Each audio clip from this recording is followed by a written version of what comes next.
And I kind of underestimated my students. So I didn't teach third point perspective.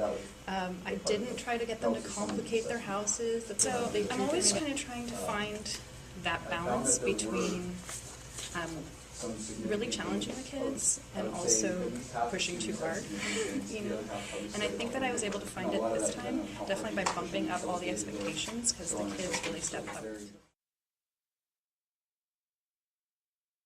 So I started emphasizing process. So when students ask me, hey, is this correct? I would say, that's not the right question. You should ask, am I doing this correctly?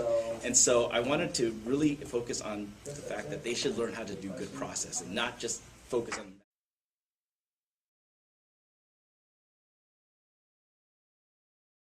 So my inquiry question was about using iReady data to group my students and inform my small group instruction.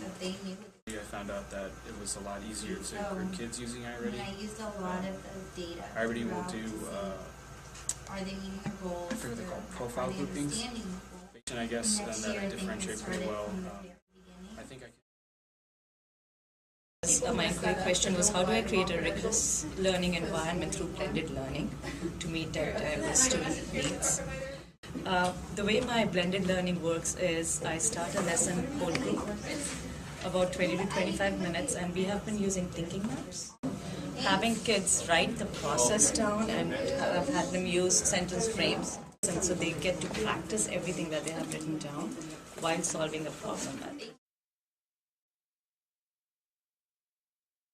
Well, I did all those differentiated centers last year with guided reading. I'm going to do it again with math this year.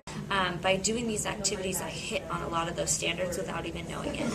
And then now we're actually doing an after-school math intervention program using those games.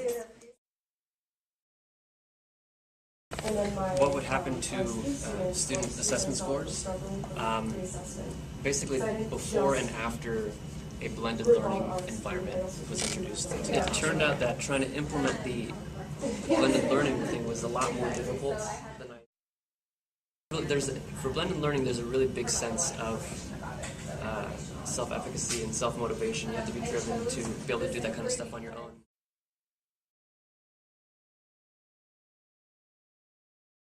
And I spent a lot of time thinking about my academic vocabulary and how I can connect to my lesson.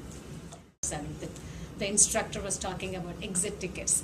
She was saying how we can use like the small exit tickets every day after you finish the lesson, and then you can check their day-to-day understanding. And I've learned that kids need that warm-up and kids need that closure questions, to follow through the lessons, because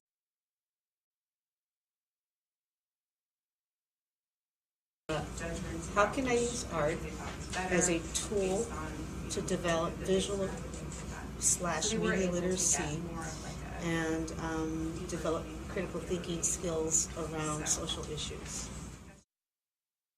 The population represented there are either dropout gang members, sex offenders, or